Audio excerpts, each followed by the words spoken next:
Antes de começarmos, respire fundo. Porque o mundo em que você está prestes a entrar não é gentil, e muito menos justo. Este é um campo de batalha onde estratégia vale mais do que piedade, e onde até o menor erro pode se transformar no maior de todos. Aqui, magia é arma. Magia é poder. E a guerra, ela é inevitável. Eu sou Ana Nogueira, e este é o canal Locran. Seja bem-vindo, e bem-vinda, ao Império. Ao nascimento de uma lenda. Jacob era apenas um rapaz comum, com sonhos grandes demais para a vida que levava. Marcado por perdas, ele foi forçado a crescer rápido demais. Quando completou 18 anos, um decreto caiu sobre o Império. Um decreto que não escolheu apenas Jacob, mas todos. A guerra. Para muitos, foi uma sentença. Para Jacob, uma oportunidade. A chance de tentar realizar um sonho proibido, tornar-se um éravo. Agora, ele se vê no centro de uma guerra continental, onde magia e decisões moldam destinos, e onde um único erro pode ceifar inúmeras vidas. Se esse tipo de história te fisga, deixa o like agora e ativa o sininho. Assim, o YouTube entende que você quer mais episódios como este, e leva essa história para ainda mais pessoas. Prontos? Então feche os olhos, coloque os fones, e venha comigo. O capítulo começa agora. Jornal Imperial, edição especial 12 anos após a vitória. A pátria diante do novo século. O Império, nossa pátria, nosso Reich, permanece firme no coração do continente, sustentado por uma monarquia disciplinada e por um povo que compreende o valor da ordem e da unidade. Nascido em uma geografia severa, cercado por todos os lados e privado de barreiras naturais, o Império transformou a própria fragilidade em força. Estradas reforçadas, postos avançados e guarnições permanentes moldaram o território como um escudo vivo. O que outros chamam de agressão, nós chamamos de sobrevivência. O rápido avanço industrial que marcou as últimas décadas consolidou a supremacia imperial. Refinarias, centros de pesquisa e linhas férreas se elevaram com precisão exemplar, impulsionando a economia e garantindo a autonomia militar. Essa eficiência despertou ciúmes e medo além das fronteiras, gerando acusações vazias de expansionismo. No entanto, a verdade é simples: nenhuma nação do continente se move com tanta clareza, disciplina e responsabilidade quanto o Império. 12 anos atrás, a história tentou testar essa determinação. Avenlor, em gesto de imprudência, iniciou agressões ao oeste acreditando que o Império buscaria conversas diplomáticas. As disputas por colinas e florestas acenderam o pavio de uma guerra que já não podia ser evitada. A resposta imperial foi direta, eficaz e necessária. O fronte ocidental tornou-se o primeiro palco de um conflito que Avenlor jamais deveria ter provocado. A situação se agravou quando Fjordvik, potência naval das Ilhas do Noroeste, declarou apoio à agressora sob o pretexto de preservar o equilíbrio de poder. Tropas e feiticeiros cruzaram o Mar Estreito, ampliando o conflito e arrastando o continente para uma escalada que apenas o Império parecia disposto a encerrar. O que começou como um erro estratégico de Avenlor logo se transformou em uma guerra continental. O ponto de virada ocorreu em 1911, quando Fjordvik planejou um ataque furtivo ao fronte oriental com o objetivo de destruir a base de suprimentos imperial. Tal ofensiva, se bem-sucedida, teria desestabilizado toda a linha defensiva. Entretanto, graças à visão tática do estrategista supremo Victor von Auden, o Império antecipou cada movimento. Sob ordens diretas dele, a 8ª Unidade Independente de Erevos foi enviada secretamente à região crítica, interrompendo o ataque antes mesmo que pudesse amadurecer. A operação culminou em uma das batalhas mais intensas da guerra. A bravura e a precisão da 8ª Unidade impediram o colapso do fronte. No centro desse episódio histórico estava o Major Samuel Eberhard, cuja ofensiva destruiu aeronaves inimigas, dispersou esquadrões inteiros e anulou a ameaça antes que alcançasse nossas tropas terrestres. Seu sacrifício, que criou a cratera que hoje marca o solo do fronte oriental, encerrou a guerra e devolveu o continente à razoabilidade. Samuel Eberhard não retornou vivo, mas seu legado sustentou 12 anos de paz. Nenhuma potência ousou reiniciar hostilidades enquanto a memória do brilho dourado, testemunhado naquele dia, continuou viva no imaginário continental. A quietude atual não foi conquistada por tratados frágeis, mas pelo preço pago em sangue por aqueles que colocaram a pátria acima de si mesmos. No período pós-guerra, as relações entre as nações se reorganizaram. Avenlor mantém postura hostil, presa ao ressentimento e à incapacidade de admitir seus erros. Fjordvik negocia com frieza e distância, consciente de que sua intervenção custou caro e fracassou. Skarfell permanece sob a proteção imperial, segurando sua instabilidade interna com apoio militar e econômico. Novras, eternamente imprevisível, insiste em provocar tensões nas planícies do leste. A Union Ardalen, além do mar interior, mantém vigilância silenciosa e trata o Império como peça central de qualquer movimento futuro. Nesse cenário, Berlum se fortaleceu como a capital incontestável do continente. A cidade abriga os ministérios, o alto comando, laboratórios mágicos e a Academia Imperial de Estado-Maior. Sua arquitetura une a austeridade funcional a uma vitalidade crescente. Ruas organizadas, comércio forte e um povo consciente de seu papel histórico fazem de Berlum o símbolo máximo da ordem imperial. A sociedade evoluiu nesse período de estabilidade. Minorias étnicas, antes vítimas de preconceito, foram plenamente integradas à pátria, refletindo a maturidade de uma nação que reconhece o valor de todos os seus cidadãos. Costumes variados encontram espaço dentro da normalidade social, salvo aqueles incompatíveis com os pilares religiosos que sustentam a moral imperial. A responsabilidade do Estado para com seus veteranos permanece inabalável, com pensões e apoio às famílias dos que serviram. O sistema educacional também ganhou força. Do berço à vida adulta, oportunidades se multiplicaram. Bolsas, incentivos e formação técnica aproximaram jovens do serviço público e militar. A Academia Imperial de Guerra mantém seu posto como cume da formação estratégica. Alunos de destaque recebem o raro título dos 12 Cavaleiros Honrosos, honraria que traz consigo o Von, insígnia de nobreza conquistada pelo mérito, jamais herdada. No campo tecnológico, o Império lidera uma nova corrida decisiva. As grandes potências disputam o domínio sobre dispositivos capazes de processar dados do ambiente e converter mana de usuários mágicos. À frente dessa revolução está o engenheiro-chefe Dr. Enchel von Aldebrecht Ebrebrechov, responsável pela supremacia imperial em pesquisa e desenvolvimento. Sob sua direção, um novo modelo de equipamento mágico está em fase final de implementação, prometendo alterar novamente o equilíbrio militar do continente. Ao sul, Meldovaria continua dependente, carregando disputas internas que frequentemente exigem apoio logístico imperial. Solistria alterna neutralidade e cooperação conforme seus interesses comerciais. Ardalen e Fjorvik mantêm arsenais e observam o Reich com cautela, enquanto Novras insiste na prática contínua de espionagem e sabotagem. O continente permanece tenso, moldado por rivalidades que jamais adormeceram por completo. A geografia continental forma um grande losango irregular, e no centro-leste desta figura encontra-se o Império, organizado, eficiente, cercado e ainda assim inabalável. Nenhuma nação esqueceu o que a guerra custou, e nenhuma ignora o que o Império é capaz de fazer quando provocado. Os últimos 12 anos foram mantidos mais pelo respeito ao passado do que pela confiança no futuro. Enquanto as fronteiras permanecem silenciosas, o Reich segue vigilante. Cada sala do alto comando, cada fortaleza e cada laboratório entende a mesma verdade: a paz não é garantida. Ela é vigiada. Ela é sustentada. E se um dia o continente voltar a tremer, que todos lembrem quem foi que restaurou o equilíbrio pela última vez. Capítulo 3. O céu não esquece. Berlum, capital do Império, 1923. A manhã chegava lenta demais, como se também estivesse tentando acordar. O céu tinha um azul apagado, coberto por uma névoa fina que cheirava a carvão úmido e óleo envelhecido. A praça central parecia maior quando estava vazia, com apenas alguns passos ecoando pela pedra molhada. Jacob ficou parado no centro, as mãos afundadas nos bolsos do casaco, o olhar preso na estátua à frente, como se precisasse dela para respirar. Não era a primeira vez que fazia aquilo e sabia, com um peso incômodo, que não seria a última.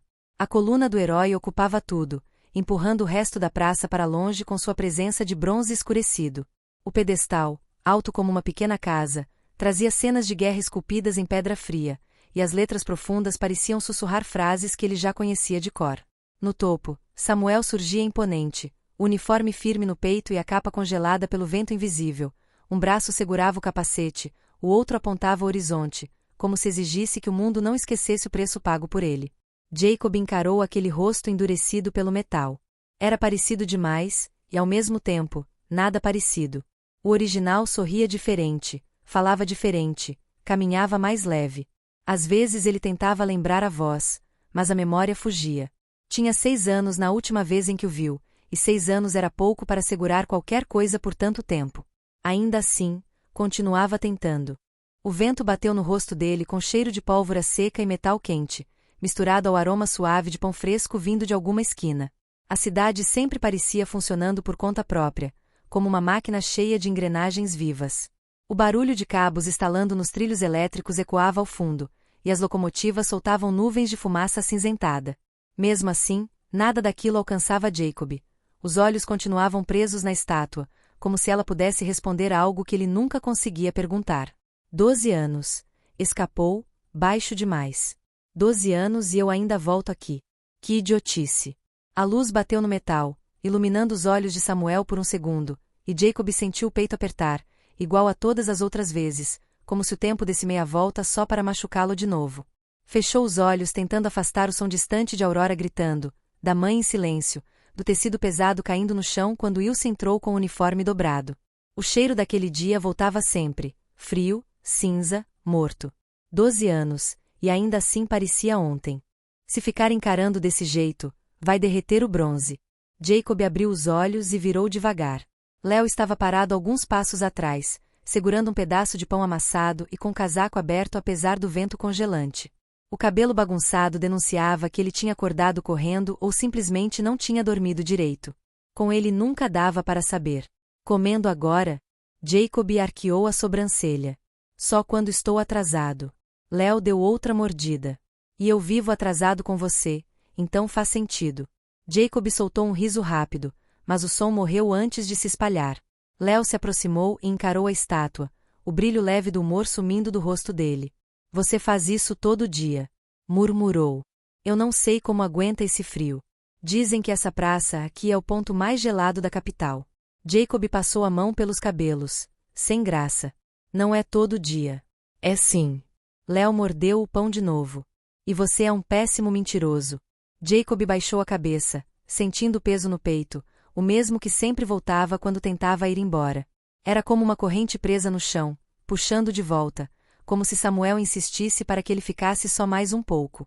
Léo observou o amigo em silêncio, depois respirou fundo. O sino da fábrica vai tocar em 6 minutos. Se atrasar de novo, o supervisor arranca metade do meu salário, e eu preciso do meu salário. Principalmente porque minhas invenções sempre explodem. Jacob tentou rir. Não devia falar isso perto de possíveis investidores. Por favor. A cidade inteira já sabe. Eles começaram a caminhar. A estátua ficou para trás, mas a sensação não. O casaco raspava no pescoço de Jacob, e o vento reclamava entre os prédios altos como se empurrasse o dia para começar. Carros elétricos passavam vibrando pelo chão, trilhos estalavam no alto, e o cheiro de fumaça se misturava ao de metal quente. Dormiu? Léo falou por cima do ombro. Jacob desviou de uma mulher com um cesto de maçãs. Dormi. Claro. E eu sou o Kaiser. Jacob respirou fundo. Não dormi. Satisfeito? Léo riu, mas a risada saiu curta. Ficar olhando pro teto não vai te dar as respostas que você quer. Jacob não respondeu. Sentiu o vapor quente das grelhas sob os pés subir até o rosto, pesado como um cobertor mal lavado. O cheiro de ferrugem parecia grudar na garganta. Léo andou mais devagar. Ainda pensa naquilo, né? Nos erevos. Jacob parou. As pessoas desviaram reclamando, mas ele não se moveu. Penso. Léo apertou os lábios e desviou o olhar. Eu queria, Jacob começou, a voz baixa, queria provar que não sou só o irmão dele. Queria ser forte o suficiente para ajudar alguém de verdade. Mas minha mãe. Ela tem medo, Léo completou. E com razão. Jacob fechou a mão dentro do bolso. Ela perdeu um filho. Agora acha que pode perder outro. Léo colocou a mão no ombro dele, firme, mas sem peso. A Diana foi. Fez o que acreditava. Você também tem que fazer alguma coisa por você. Não sei como. Jacob murmurou. Se eu sequer pensar em me inscrever para o exército, minha mãe surta. Léo ficou quieto, algo raro o suficiente para chamar atenção. O silêncio foi engolido pelo barulho das fábricas que finalmente apareceram no fim da rua. Tubos de vapor cuspiram nuvens brancas, engrenagens enormes rodavam sem parar, e trabalhadores passavam rápido, com capacetes que batiam metal contra metal ao menor movimento. Jacob sentiu os músculos ficarem tensos assim que entrou no setor. O calor subia em ondas do chão, como se a fábrica inteira respirasse devagar, pesada, incansável. A vibração dos motores fazia o peito tremer por dentro, e ele teve a sensação familiar de estar preso a um destino que nunca escolheu. Léo parou ao lado dele, respirou fundo e fez uma careta, tentando fazer humor mesmo quando o ambiente parecia esmagar os dois. Pronto para mais um turno infernal? Jacob tentou sorrir, mesmo sentindo o ar quente colar na língua. Pronto, eu nunca tô. Mas vamos. Eles caminharam até as caldeiras, e o som aumentou até virar um rugido constante, uma mistura de metal batendo, esteiras arrastando e rodas dentadas girando sem parar.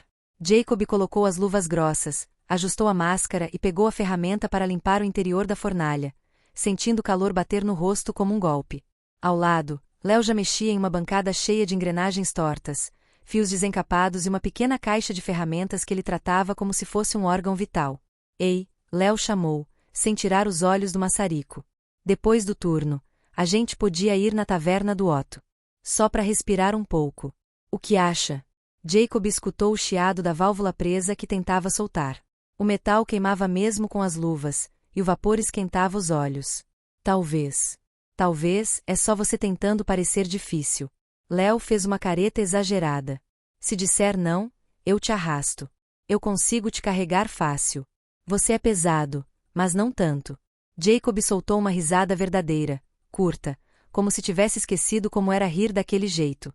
Mas o riso virou um suspiro cansado e ele baixou o olhar. Eu, tô tentando, murmurou.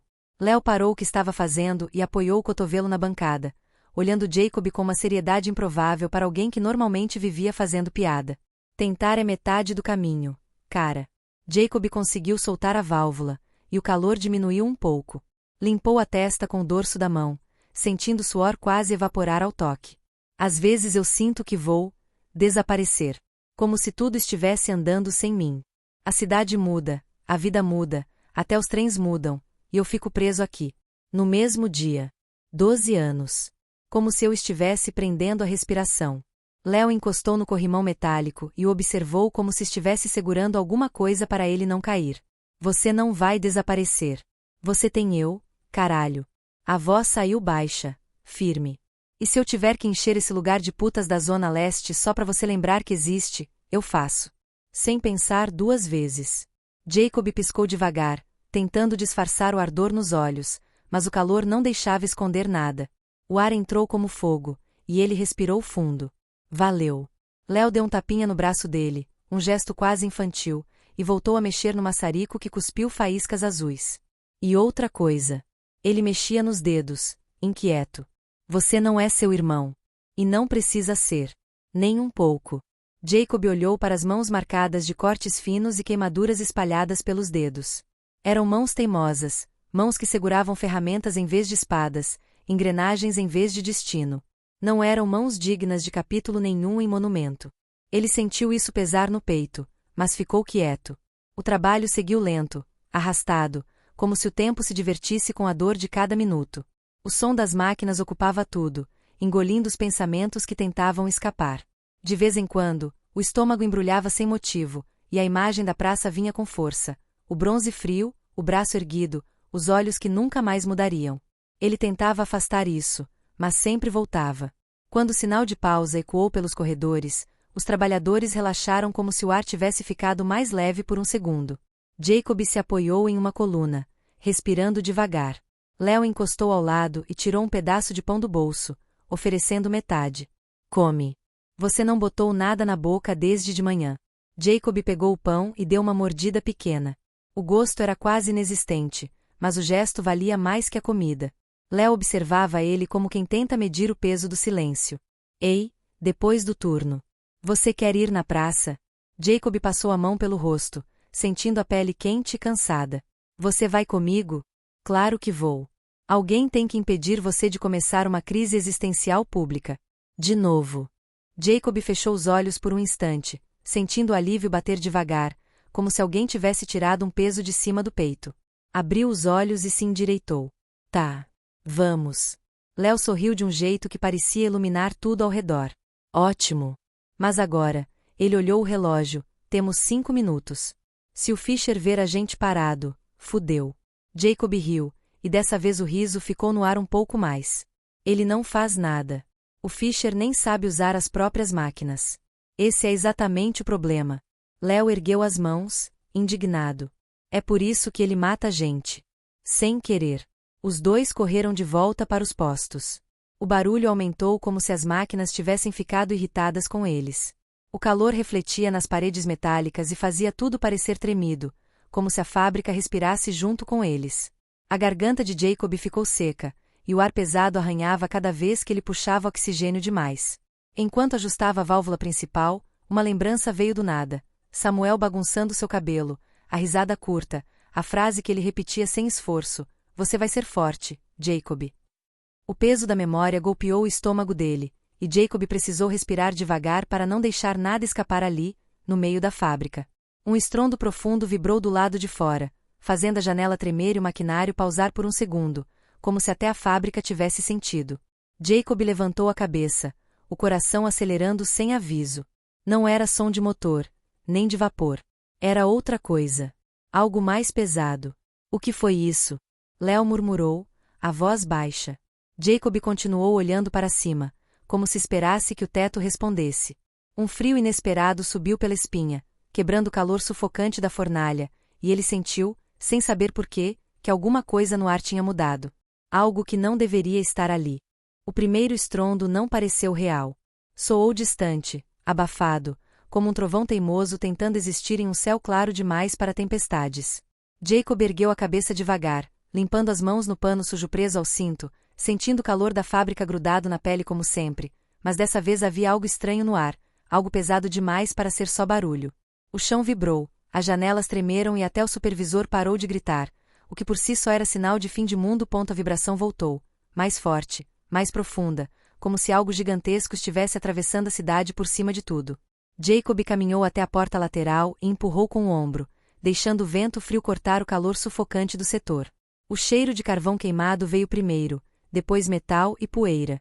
Ele deu 2 passos para fora, e a sombra engoliu o chão. Um aeromóvel militar descia devagar, enorme, pesado, escuro, ocupando metade do céu como se tivesse sido arrancado de um pesadelo mecânico. As hélices douradas giravam com uma precisão cruel, e luzes vermelhas percorriam o casco blindado. Jacob reconheceu o formato antes mesmo de aceitar o que via. Modelo de convocação. Ele tinha visto desenhos em jornais antigos, ainda da época de Samuel, mas ver um ao vivo parecia errado. Léo saiu atrás dele tropeçando, com o pano de graxa na mão e os olhos arregalados. "Ah, ótimo", Léo resmungou, num tom rápido demais para ser realmente brincadeira. O Império resolveu jogar navios do céu. Porque bombas já ficaram sem graça, né? Jacob não respondeu. A aeronave tremeu o ar com outro estrondo e compartimentos na parte inferior se abriram de uma vez. Braços mecânicos se alinharam, brilhando sob a luz pálida, prontos para disparar. A fábrica começou a se esvaziar em segundos, os trabalhadores correndo como se a rua oferecesse algum tipo de proteção. Jacob sabia que não oferecia nenhuma. O primeiro disparo veio como um estalo seco. E algo começou a cair. Não bombas, embora o impacto emocional fosse quase o mesmo. Papel. Milhares deles.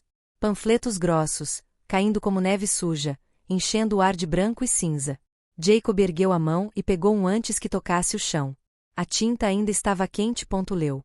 E sentiu o corpo inteiro ficar imóvel. Edital de conscrição obrigatória. Reino Imperial vigência imediata. Apresentação obrigatória em 2 dias para todos entre 17 e 25 anos. Deserção será considerada crime. Testes para exército regular, divisão médica, artilharia mágica e erevos. Taxa de aceitação para erevos, inferior a 1%. A mão de Jacob tremia. Léo pegou outro panfleto e quase rasgou ao meio. Maravilha. Ele balançou o papel, o sarcasmo afiado como lâmina. Eles ressuscitaram isso. Faltava só o Império perder completamente a sanidade. Pronto, checamos a última caixa. Jacob ainda olhava para o papel. As letras pareciam empurrar o ar do peito para fora, roubando o pouco de equilíbrio que ele tinha. O aeromóvel circulava sobre a cidade, lançando mais panfletos, enquanto soldados surgiam nas esquinas, instalando estandartes e levantando alto-falantes de energia. O som amplificado cortou o ar como faca. Cidadãos de Berlim. Por decreto imperial, todos os jovens aptos estão convocados.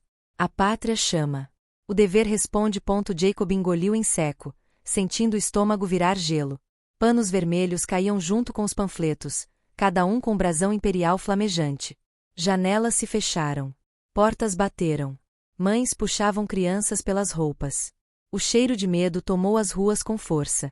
Léo bateu no braço de Jacob, forte o suficiente para trazê-lo de volta. Você precisa ir para casa. Agora, por quê?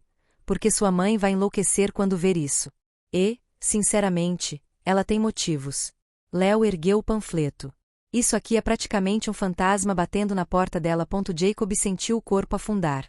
A imagem veio sem pedir permissão. A mãe segurando o uniforme sujo de Samuel, o corpo encolhido no chão, a voz quebrada implorando: não me tira ele também. Ele sentiu o peito apertar de um jeito que machucava. Doía lembrar. Doía ainda mais imaginar repetir aquilo. Uma lembrança explodiu como lâmina atrás dos olhos. Eu não vou perder você também. Jacob amassou o panfleto na mão, como se aquilo pudesse impedir alguma coisa. Eu preciso ir. Léo segurou o braço dele, firme, os olhos analisando Jacob com aquela precisão incômoda que ele tinha quando deixava de brincar. E se vale para você, vale para mim também. Ele ergueu o panfleto. A cidade inteira foi jogada no mesmo tabuleiro. Então nós vamos juntos. Não vou deixar você ir sozinho para essa merda. Jacob respirou fundo, tentando estabilizar as batidas aceleradas do próprio coração. O aeromóvel fez outra passagem baixa, o vento forte empurrando todos alguns centímetros para trás. A cidade parecia encolher sob o peso da convocação. E Jacob teve a sensação clara, dolorosa e inevitável de que não havia mais caminho fácil. Não havia escolha. Nenhuma. Ele olhou para Léo, que esperava com um sorriso curto, nervoso, mas firme. Vamos. As ruas estavam cheias demais, como se a cidade inteira tivesse sido empurrada para lá ao mesmo tempo. Panfletos cobriam o chão feito neve amarelada, amassado sob as botas de quem caminhava sem olhar. Alguns pegavam os papéis com mãos trêmulas, como se recebessem a própria sentença. Outros gritavam que aquilo era necessário, que o império precisava de sangue novo. Havia quem chorasse abertamente. Havia quem fingisse orgulho para esconder medo. Jacob só tentava respirar. Léo caminhava ao lado, observando tudo com olhos rápidos demais para quem parecia relaxado. Ele balançou o panfleto na frente do rosto, como se avaliasse a qualidade do papel. Cara, estatisticamente falando, a gente tem 99% de chance de falhar em qualquer teste. Ele deu um sorriso curto. Para falar a verdade, eu acho isso muito reconfortante. Eu com certeza serei dispensado por ser pequeno e franzino. O Império já avisou, somos lixo premiado. Jacob soltou um riso fraco, quase dolorido. Você não ajuda. Tô ajudando sim. Tô trazendo otimismo. Léo ergueu as mãos. Se eles reprovarem a gente, voltamos para a fábrica. Se aprovarem, bom, aí morremos rápido e não vamos mais precisar pagar contas ou trabalhar. Tem vantagens. Jacob riu mais sincero, mas o alívio durou pouco. O peso voltou antes mesmo de terminar o passo seguinte. Eles viraram a esquina da rua onde Jacob morava, e o ar pareceu encolher. Pessoas se acumulavam nas ruas diante de suas casas, vizinhos falando ao mesmo tempo, alguns segurando listas oficiais, outros apenas olhando para o nada. O governo já tinha colado os nomes nas paredes. Jacob reconheceu a própria rua, mas ela parecia outra. Foi quando ele viu a mãe. Ela estava parada perto da porta, segurando um papel com as duas mãos. O rosto branco, vazio, como se todo o sangue tivesse fugido. Os olhos fixos no chão, como se tentassem não ver o que estavam lendo. Quando ela percebeu Jacob na rua, os ombros cederam, afundando como se algo enorme tivesse caído ali. Mãe, ela ergueu o papel com as mãos trêmulas. Jacob, seu nome está aqui. Ele pegou o papel. O mundo encolheu de repente, ficando mais estreito, mais abafado, como se o ar tivesse sido arrancado do peito dele. Jacob Eberhard, comparecimento obrigatório. A garganta fechou. O papel pesava como chumbo. A mãe avançou, segurando o rosto dele entre as mãos, apertando com desespero, como se tentasse impedir que ele desaparecesse diante dela. Eu já perdi um filho. A voz dela saiu quebrada, mas afiada. Eu não vou perder você. Não vou. Jacob fechou os olhos, sentindo cada palavra cortar um pedaço de ar que ele ainda tentava manter. Léo ficou alguns passos atrás, quieto pela primeira vez em muito tempo. Ele entendia que não havia piada que coubesse ali, nem armadura que desse conta da dor que enchia aquela rua. A mãe continuou, a voz falhando entre cada respiração. Eles não podem te levar.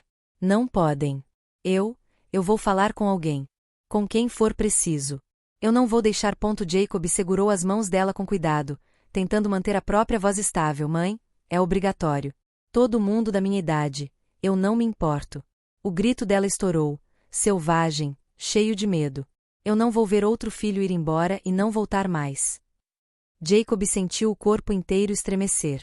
Era como se o passado tivesse sido arrancado do chão e jogado de volta sobre ele sem aviso. A lembrança da mãe ajoelhada, segurando o uniforme de Samuel, voltou com força, rasgando qualquer certeza que ele tentava construir. Eu não vou morrer. Ele falou, mas a frase soou frágil até para ele. A mãe encostou a testa na dele, segurando como se aquilo fosse tudo que a mantinha viva. Foi a mesma coisa que ele disse antes de ir embora. Ele tentou responder. Tentou mesmo. Mas a voz não saiu. Porque ele sabia que não podia prometer.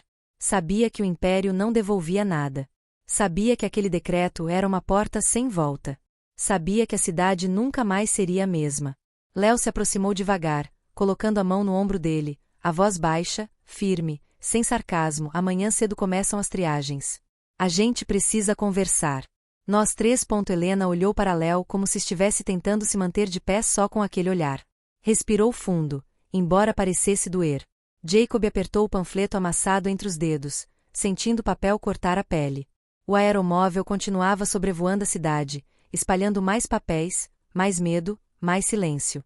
E Jacob percebeu algo estranho e pesado dentro de si, algo que não tinha sentido desde que Samuel morreu. Não era coragem. Não era força. Era a sensação de estar sendo puxado para dentro de algo muito maior do que podia entender. Algo inevitável. Ele olhou para Léo, que assentiu como quem já sabia a resposta antes de ouvir. Jacob inspirou devagar, tentando segurar o ar por mais um segundo, antes que o mundo mudasse de vez. O começo tinha chegado. E, quer ele quisesse ou não, ele estava dentro. Jacob acordou antes do sol, sem realmente saber a hora. O corpo simplesmente desistiu de tentar dormir. O quarto estava frio, e o piso gelado pareceu subir direto pela espinha quando ele colocou os pés no chão. Ficou parado por alguns segundos, respirando devagar, tentando juntar coragem em um silêncio pesado demais para aquela madrugada. A casa inteira dormia, e cada som parecia maior do que era. Ele vestiu a jaqueta com cuidado, segurando o zíper para não deixar arranhar ar demais. Amarrou os cadarços com mãos firmes, como se isso ajudasse a manter os nervos no lugar. Passou a mão pelo cabelo, tentando arrumar o que nunca ficava arrumado, e ficou diante da porta. Era estranho como algo tão simples podia pesar tanto. Empurrou devagar, ouvindo a madeira estalar num ponto que normalmente não estalava. Prendeu a respiração. Nenhum movimento veio do corredor. O ar tinha cheiro de casa antiga e café que já tinha esfriado na mesa. Um cheiro que sempre trazia lembranças de dias mais tranquilos, e por isso apertava mais ainda o peito. A escada era o problema maior. Cada degrau tinha sua vontade própria. Ele desceu o primeiro sem som, o segundo com cuidado, mas parou no terceiro ao ouvir algo vindo da sala. Um movimento leve, quase nenhum, como tecido roçando madeira. Desceu mais um degrau e viu. A luz da rua entrava pela janela e batia nos cabelos de Lívia, sua tia, deixando tudo num tom quente e calmo. Ela estava sentada com uma xícara entre as mãos. Não parecia surpresa ao vê-lo ali, apenas cansada, como alguém que já tinha previsto aquele momento desde o dia anterior. Quando ele chegou ao fim da escada, ela deu um sorriso pequeno. Acordou cedo. Jacob só levantou um ombro, sem saber o que responder. Era estranho ver alguém acordado além dele, mas ao mesmo tempo algo dentro dele afrouxou um pouco. Lívia mexeu a xícara na mão, observando o líquido escuro como se ainda não tivesse decidido se ia beber. Sua mãe dormiu tarde. Fiquei com ela até pegar no sono. Ele baixou os olhos para o corrimão frio. Eu não queria acordar ela. Eu sei. Lívia colocou a xícara na mesa com cuidado quase silencioso. Por isso eu estou aqui. Sabia que você ia sair assim, sem avisar ninguém. E, antes que você fique bravo, coloquei um sonífero na bebida dela. Ela precisa descansar. Jacob sentiu o estômago apertar. Lívia se aproximou e segurou as mãos dele, como fazia quando ele era pequeno e achava que o mundo ia acabar por causa de um joelho ralado. O toque dela sempre parecia dizer que nada era grande demais. Eu vou ficar com ela. Vou cuidar dela.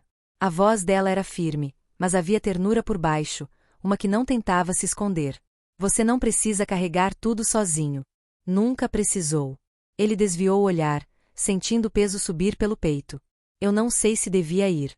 Lívia ergueu o rosto dele com um gesto lento, quase cuidadoso. Sabe, sim. Os olhos dela tinham aquela certeza tranquila que sempre deixava ele sem argumentos. Eu conheço você, Jacob. Conheço sua irmã. Conheci seu irmão. Vocês sempre tentam proteger todo mundo. Mas você não nasceu para ficar preso numa fábrica. Jacob demorou para respirar, como se o ar tivesse ficado espesso demais. Ela vai ficar bem? Vai reclamar do mundo inteiro, mas vai ficar. Liv ajeitou uma mecha solta do cabelo dele, rindo pouco. E, se ela tentar fazer alguma loucura, eu puxo para a realidade. Já fiz isso antes. Vou fazer de novo. Ele tentou sorrir, mas não chegou a ser um sorriso completo.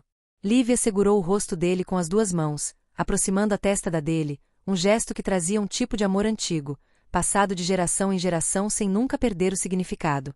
Hoje, deixa alguém te carregar um pouco. Jacob fechou os olhos. O toque dela era quente, firme, e por alguns segundos ele sentiu o coração bater sem pressa. Lívia deu um beijo leve na testa dele, como se aquele gesto fosse uma bênção silenciosa. Vá atrás do que é seu antes que o mundo tente tomar de você também. Ele assentiu devagar, abrindo os olhos só depois que ela se afastou. Pegou a mochila, respirou fundo e seguiu até a porta. Quando abriu, o ar frio da manhã bateu no rosto, trazendo o cheiro de carvão queimado, pão fresco e o ruído distante das sirenes do quartel. Era o som da cidade acordando para algo que ninguém queria encarar. Jacob desceu os degraus devagar. Na esquina, Léo estava encostado num poste, chutando uma pedra como se estivesse brigando com o chão. O casaco torto, o cabelo bagunçado, e uma expressão que misturava impaciência com preocupação escondida. Quando viu Jacob, ergueu a mão num aceno exagerado. Até que enfim. Achei que tinha sido sequestrado por gnomos. O sorriso dele era rápido, mas os olhos estavam mais atentos do que de costume. Pronto? Jacob olhou para a casa que ficava para trás. Inspirou uma última vez e olhou para o amigo. Tô pronto. Léo bateu no ombro dele com tapa firme, daqueles que funcionavam como incentivo e ameaça ao mesmo tempo. Então vamos antes que a cidade inteira resolva sair junto e eu precise competir com esses animais. Os dois seguiram pela rua ainda vazia, caminhando lado a lado. O sol começava a aparecer entre os prédios, e o ar parecia mais duro, como se a manhã estivesse segurando a respiração junto deles. Cada passo parecia puxar a vida antiga para trás, deixando só o que viria pela frente. Nada seria igual depois daquele dia. Obrigado por ouvir até aqui. Se você curtiu, apoie o canal com um like, e se inscreve para não perder o próximo capítulo. Compartilhe com um amigo que gosta de fantasia sombria. Cada comentário e cada compartilhamento ajuda outros ouvintes a nos encontrar. Lembre-se, no campo de batalha nada termina de verdade. Novos inimigos se movem nas sombras, novas ordens estão a caminho, e a guerra continua avançando, porque, neste mundo, hesitar é morrer. Até a próxima, soldados. Nos vemos no próximo capítulo. Até lá, mantenha os fones por perto, porque o céu, às vezes, lembra o que a terra tenta esquecer.